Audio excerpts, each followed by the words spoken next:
Hello बच्चों, स्वागत है आप सभी लोगों का। और आज हम पढ़ने वाले हैं नया topic retirement and death of a partner. इस चैप्टर का डेथ ऑफ पार्टनर। इससे पहले हम लोगों ने जितनी भी ट्रांजैक्शंस देखी थी, जब एक पार्टनर बिजनेस में से रिटायर हो रहा है, हमने समझा था कि क्या क्या उस समय में अकाउंटिंग ट्रीटमेंट्स हम लोगों को करने पड़ेंगे। और आज हम जानेंगे जब एक पार्टनर की डेथ हो जाती है तब कौन कौन सी इक्वेशंस या फिर ट्रीटमेंट हम लोगों को करनी पड़ेंगी। एंड डेथ के समय में बेटा क्या होता है, अब जो डेथ हो गई है वो तो कुछ ले नहीं सकता, उसको तो बिजनेस में से कुछ मिलने वाला है नहीं, चला गया वो तो, ठीक है ना।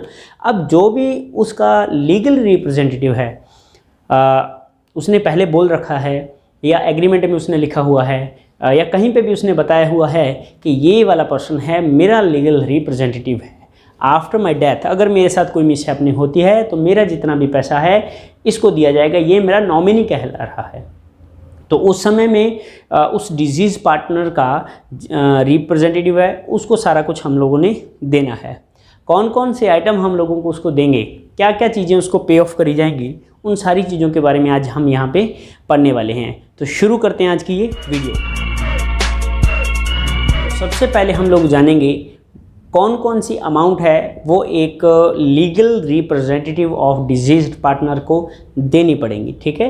तो सबसे पहले है अमाउंट ऑफ कैपिटल अकाउंट। देखिए बेटा, जब एक पार्टनर की डेथ होगी उस समय में हम लोग सारे की सारी कैलकुलेशन करेंगे। बोले तो रिवैल्यूएशन बनाएंगे, वटएवर जो भी अकाउंट्स है, उसका लोन अकाउंट है या कुछ भी रहने वाला है, और उसके बाद कैपिटल अकाउंट को बनाएंगे। कैपिटल अकाउंट का जितना भी बैलेंस शीट बनेगा, बोले तो जितना भी डिजीज्ड पार्टनर का अमाउंट पेंडिंग बनेगा वो उसका लीगल रिप्रेजेंटेटिव लेने का राइट रखता है, उसको हक है। Next one is share in goodwill. अब देखिए, उस डिजीज्ड पार्टनर की वजह से बिजनेस की जो भी गुडविल है, बोले तो जितनी भी टोटल गुडविल है, उस टोटल गुडविल के अंदर इस पार्टनर को शेयर लेने का राइट्स हैं। आगे है बेटा interest on capital. If it's provided in the partnership deed के इंटरेस्ट ऑन कैपिटल है वो पे किया जाएगा, तो इंटरेस्ट ऑन कैपिटल भी उसको मिलेगा। बिजनेस के अंदर हम लोग क्या करेंगे बेटा, पार्टनर की डेथ के समय में हम लोग रिवैल्यूएशन अकाउंट को प्रिपेयर करेंगे। एंड रिवैल्यूएशन के अंदर अगर प्रॉफिट्स हो रहे हैं तो जितने भी प्रॉफिट्स उसके बनते हैं, जितना भी शेयर एक डिजीज्ड पार्टनर का बनता है वो उसके लीगल रिप्रेजेंटेटिव को दे दिया जाएगा। आफ्टर दैट अनडिस्ट्रीब्यूटेड प्रॉफिट्स और रिजर्व्स।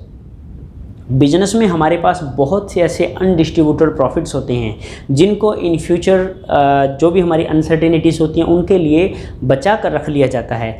हमारे पास यहाँ रिजर्व्स होते हैं, ये भी हमारी फ्यूचर अनसर्टेनिटीज़ के लिए बचा कर रखे जाते हैं। या बिजनेस में कुछ भी प्रोविजंस का पैसा पड़ा हुआ है, वो पैसा क्या होगा, यहाँ पे डिस्ट्रीब्यूट जो अभी तक नहीं किया गया था, प्रॉफिट्स में से निकाल के पैसा रखा गया है, उसका जितना भी शेयर बनता है एक डिजीज्ड पार्टनर का वो भी उसको मिलेगा। And last one is share of profit up to the date of death. मान लीजिए हमारा अकाउंटिंग पीरियड कौन सा है बेटा, 1 अप्रैल टू 31 मार्च हमारा ये अकाउंटिंग पीरियड चल रहा है। और इस समय में मान लीजिए उसकी जो डेथ हुई है वो हुई है 31 मार्च को, 31 अगस्त को लगा लीजिए। क्या हो गया, डिजीज्ड वो डेथ हो गई हमारे पार्टनर की, किसी भी एक पार्टनर की डेथ हो चुकी है।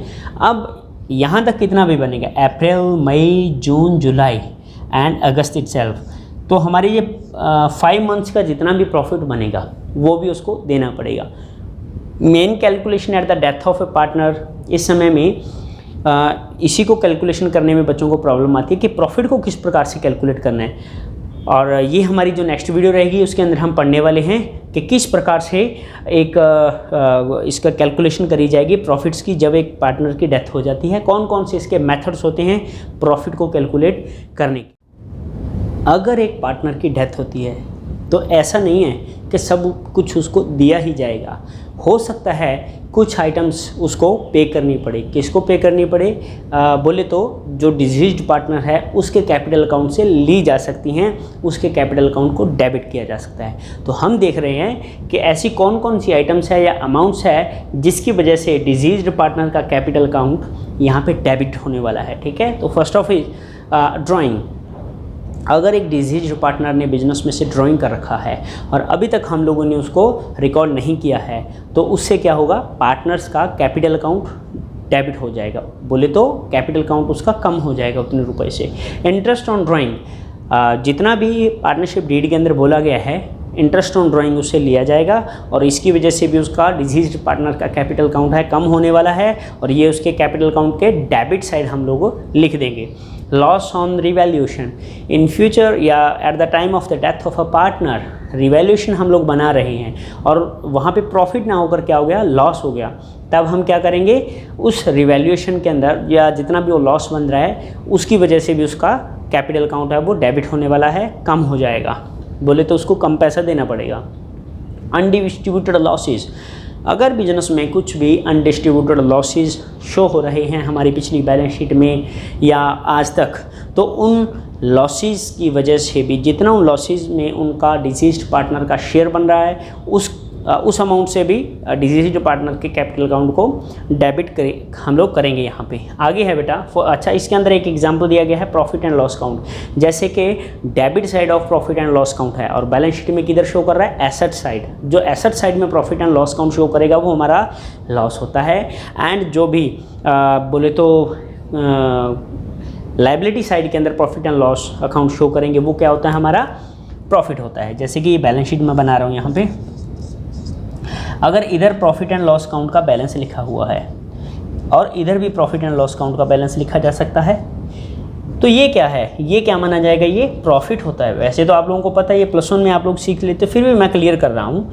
ये अगर लिखा है तो ये क्या होगा, एसेट साइड में लॉस होता है। क्यों होता है, ये प्रॉफिट को लायबिलिटी साइड इसीलिए लिखा जाता है क्योंकि ये वाला हमें पे करना है, किसको, बिजनेस को पे करना है, उसके ऑनर्स का पैसा ही बन रहा है।